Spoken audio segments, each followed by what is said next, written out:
চট্টগ্রামের সীতাকুণ্ডে জঙ্গল সলিমপুর এলাকা দুর্গম হওয়ায় তা অপরাধী আর ভূমিদস্যুদের এক দুর্গে পরিণত হয়েছে। তবে এবার জঙ্গল সলিমপুরের অবকাঠামোগত উন্নয়নে বড় উদ্যোগ নিয়েছে সরকার, যা বাস্তবায়ন করছে সেনাবাহিনী। চট্টগ্রাম থেকে নাজমুল সাদিকের রিপোর্ট। ক্যামেরার সাথে ছিলেন রবিউল টিপু।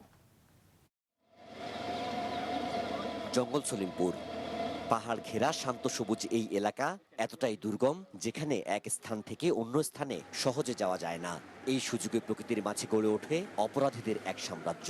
তবে তা আর থাকছে না। এবার দুর্গম ও পাহাড়ি এই এলাকায় আইন শৃঙ্খলা পরিস্থিতির উন্নয়ন এবং যাতায়াত ব্যবস্থা সহজ করতে সড়ক নির্মাণ শুরু করেছে সেনাবাহিনীর ৩৪ ইঞ্জিনিয়ারিং কনস্ট্রাকশন ব্রিগেডের আওতাধীন ২৬ ইঞ্জিনিয়ারিং কনস্ট্রাকশন ব্যাটালিয়ন ইসিবি। প্রথম ধাপে আলীনগর প্রাথমিক ও উচ্চ বিদ্যালয় থেকে ভাটিয়ারি লিংক রোডের ৩ নম্বর বাজার পর্যন্ত ২.৭ কিলোমিটার সড়ক নির্মাণ করা হচ্ছে।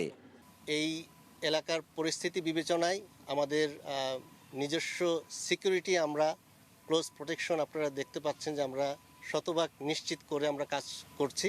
নির্মাণ হয়ে গেলে মহাসড়ক থেকে বাইপাস করে বায়েজিদ লিংক রোডে আসার একটা সুযোগ তৈরি হবে।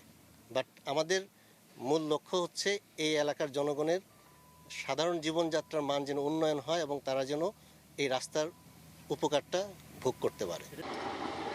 সব মিলে চট্টগ্রামের জঙ্গল সলিমপুরে ১০ কিলোমিটারের ৪টি সড়ক নির্মাণ করা হবে। থাকছে কালভার্ট, সেতু ও ড্রেনেজ ব্যবস্থাও। 4টা রোড আলীনগর স্কুল থেকে চারদিকে বিস্তৃত আছে এবং এই সড়কগুলো নির্মাণ হয়ে গেলে আইনশৃঙ্খলা বাহিনীর জন্য এটা অত্যন্ত সুগম হবে এবং তারা তাদের দায়িত্বটা খুব সুন্দরভাবে পালন করতে পারবে। যেহেতু এই এলাকাটি পাহাড়ি, সো এখানে বেশ কিছু কালভার্ট নির্মাণ করার প্রয়োজন হবে এবং ন্যূনতম 3টি ব্রিজ নির্মাণের পরিকল্পনাও রয়েছে। এছাড়াও এখানকার ল্যান্ডস্লাইড এবং অন্যান্য বিষয়গুলোকে বিবেচনায় নিয়ে এসে আমরা পর্যাপ্ত ড্রেনেজ সিস্টেম এবং রিটেনিং স্ট্রাকচারও এই রাস্তার সাথে সংযোজন করা হবে। স্থানীয়রা বলছেন সড়ক নির্মাণ কাজ শেষ হলে জীবনযাত্রার মান বাড়ার সাথে নতুন দিগন্ত উন্মোচিত হবে। আমি আলীনগর উচ্চ বিদ্যালয়ে পড়াশোনা করি। সেখানে এখান থেকে যেতে প্রায় ২০ মিনিট হাঁটা লাগে। যদি গাড়ি চলাচল হয় তাহলে আমরা উপকৃত হবে। ঘরে সামুদা রাস্তা হলে সবার জন্যই ভালো, যাওয়া আসার জন্য আমাদের উপকৃত হবে, কেন কেদামাতি থাকবে না। আগামী ৭ মাসের মধ্যে নতুন সড়কগুলো নির্মাণ শেষের আশা করছে দায়িত্বরত সেনা কর্তৃপক্ষ। দুর্গম জঙ্গল সলিমপুর, এই যে দুর্গম এই মিথটি ভেঙে দিতে এবার সড়ক যোগাযোগ ব্যবস্থার উন্নয়ন করা হচ্ছে।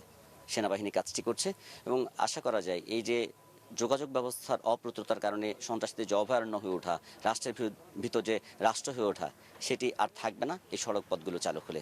চট্টগ্রামের জঙ্গল সলিমপুর আলীনগর এলাকা থেকে নাজমুল সাদিকি, মাছরাঙা সংবাদ, চট্টগ্রাম।